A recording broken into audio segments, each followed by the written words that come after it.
What is up, guys? So today I'm going to talk about heroin abuse, what it's like living as a heroin addict, a high functioning smackhead, crackhead, whatever you want to call it, and just talk about what it's like navigating through life as a smackhead. As painful as that sounds, you know, it's part of my life. There's nothing I can do other than talk about it and try and show people that there is a way out. But anyway, when I first got on heroin, the first time I tried it was after a rave. Now, I was big into the rave scene. You know, everybody used to meet up on a weekend. We'd drop a couple pills, we'd go to a rave. You know, everybody was loved up, we'd go dancing. It was absolutely amazing. We were all just like in love for that one night. And then after the weekend, you'd go back to your regular life. It was kind of like living for the weekend. And after one of the raves, someone pulled some heroin out, and we didn't really know that much about it. We knew it was bad, but they said that ecstasy was bad, you know, and I had some of the best times of my life on that. So, you know, we didn't have the internet back then. There was no people like me. There was no YouTube telling people how bad heroin is, you know. So we didn't really know that much about it, and ended up trying it, and it was absolutely horrible. I didn't enjoy it at all. I still can't figure out how I ended up getting addicted to it. I suppose it's like when you smoke a cigarette. Like it tastes like crap, but you end up getting addicted to smoking. It was the same sort of thing. I smoked some heroin, and I remember the fishy metallic smell. You know, my eyes went super pinned, glazed over, and I just felt sick. You know, I had a headache. I was puking up, and I couldn't move out of the chair. I was just fucking couched in the chair. It was horrible. I couldn't wait for it to be over. But then somehow I ended up getting addicted to it, and I ended up burning through all my bridges pretty quick. I was stealing off everyone because you need money all the time, you know. And even when you get money, you need more money because you just need drugs all the time. So you're on the go all the time, and I ended up stealing off everyone. I'm not proud of that, but it's part of my life. And I ended up on the streets, homeless, and then I ended up moving in with a lass. She was a prostitute, and we had like, it was like, you know, we were more friends, associates, and I would go out grafting through the day. Grafting is like stealing, just making money. I would go out grafting. I used to go shoplifting, stealing from office blocks, that sort of stuff, and then she would go out on a night time prostituting, and she could make some really good money. She used to tell me about it. I've always got respect for prostitutes because they're independent women. They're providing a service for, and it's not just seedy old men. You know, the people that use prostitutes are usually like good, hard-working men that just want to release, or high-ranking businessmen, and some of the people that you see is unbelievable. And she could earn loads of money. I remember the one guy used to get £100 just to kick him in the balls for 10 minutes. There was a couple of doctors as well, high-ranking doctors, and they gave her like 600 quid for 45 minutes, something like that. So they could earn loads of money, but there is a flip side, you know. There's like the knobheads, you know, that don't want to pay. They just want to go and beat them up and smack them around, and they're just real scumbags.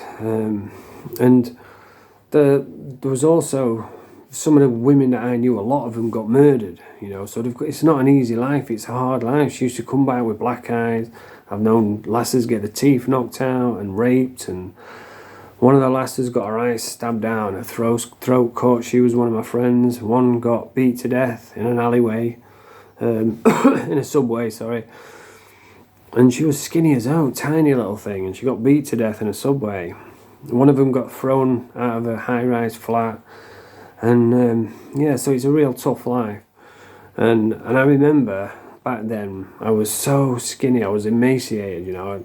I was close to death, I was that skinny, and I remember we were so skinned, and I was so hungry, and all we had were Netto's cornflakes and breast milk. So that's what I had to have. Yeah, it was a real tough time. And then comes the prison, you know, because when you're out shoplifting, you get caught, and you go back to court, go to prison, get out, shoplifting again. It's like a revolving door. It's miserable. But that's what we used to do. We ended up trying drug dealing, because women can turn to prostitution, but men can't really do that. I've never seen it anyway. And so we even tried drug dealing, and that was an absolute nightmare as well, because everybody's trying to, you get people trying to tax you. I remember the house I lived at, they used to give me the drugs and the phone, and I used to just go and meet people and answer the phone.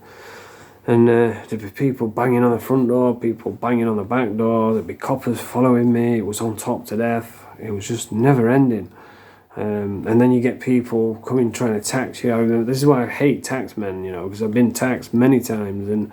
And there was one time they sent someone round, and I looked through the thing, I could see, and I opened the door and they come piling in, put a knife in my eye, and I gave them the stuff anyway, and they still beat the crap out of me, you know. Both my eyes were closed, busted my jaw.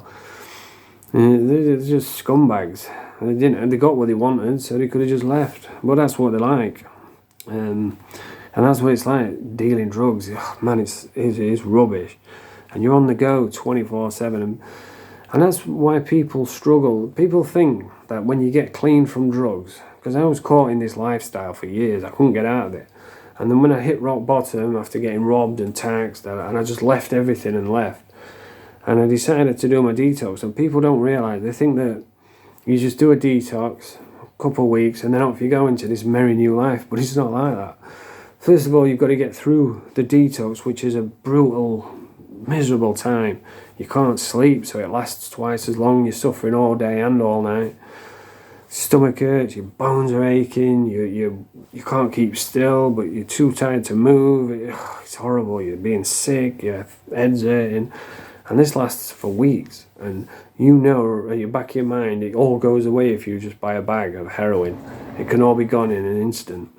And I always say it's kind of like in a survival horror game, you know, when you've took loads of damage and your energy's low, you can't walk, and then you find a potion and drink the potion and you're back to full health. That's what it's like. So even if you do make it through that brutal detox, then you've got to face life. You've got all the trauma from years as an addict, the anxiety, the depression, the shame, the embarrassment, and you have to deal with it all sober now. Before you could just have a drink, but you can't now. And and even like if you do make it through all that, like when you're an addict, you're on the go 24/7 trying to get money all the time, so you're always busy. And then when you get clean, you ain't got all that. So now you've got all 24 hours in a day and you've got nothing to do. And you know, it's a long day when you've got nothing to do and all your friends are all gone because of addiction. So yeah, it's a real tough time, and that's why it's so hard for people to get through that detox, and to change their life around. You have to change everything around, a total overhaul, and like I say, you've got all these personal problems now, anxiety. People say, oh, we'll just get a job, but you know, you have to. I struggle being around people now because of years spent in prison, and it's hard knowing that I was that guy, but I was. You know, there's nothing I can do about it. I can just make videos and talk about it. Well, yeah, that's what it's like living as an addict, and like heroin abuse was bad enough, but the last time I relapsed, I ended up on crack. And crack, like when I was on heroin, I at least tried to keep some dignity, some morals, but with crack, all that went out the window. You know, I would have robbed anyone. I would have robbed myself. Because it's like when you smoke crack, you know, you get a good buzz straight away, boom, to your head, and then after like a minute or so, it starts going away. So then you need another one, and when it's all gone, that's when people get desperate because they need another hit, but there's nothing there. So they're like, shit, where can I get money quick? What can I do? And that's when you start thinking crazy. I know there's a few times I've thought, well, I'll just run into a shop with a knife and get all the money, and you know, and it'll only take like 30 seconds, and I'll just worry about the consequences later, because that's what it does to you, you know. Well, I never actually did that, but I did think about it, and it was desperate times, and I can't understand how I ended up there. I'm like, there was times when I would smoke crack and I'd have none left, and then I'd have to go shoplifting, and when you've stopped smoking it, you're all wired from crack, you feel paranoid, you're sweaty, you feel uncomfortable in your own body, and I'd have to go out shoplifting whilst I was like that, and I think back now and I just can't believe I let myself get like that. I'd have to go into a shop knowing that everybody's looking at me, you know, because I look dodgy, and I would have to grab loads of stuff and just charge out and just try and get away, and then you end up going to prison, and man, it's an absolute nightmare. It's a miserable life.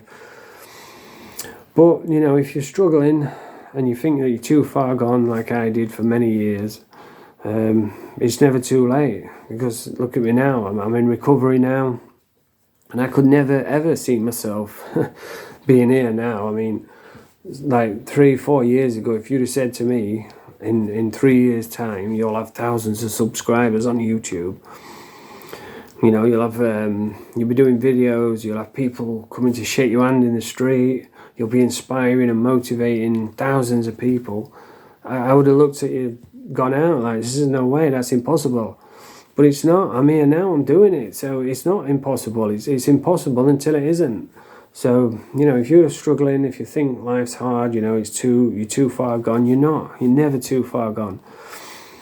There is a way out, because I've been there. There's nobody any worse than I was. So you've got to keep going, keep moving forward. What I will say to anybody that's looking to get clean, the very first step is convincing yourself that you can, you know, because I'd convinced myself I couldn't for years, until I did. So you have to convince yourself that you can do it, and then work towards it, you know. But anyway, that's the video for today. If you like this video, press the thumbs up, subscribe to the channel, mange too.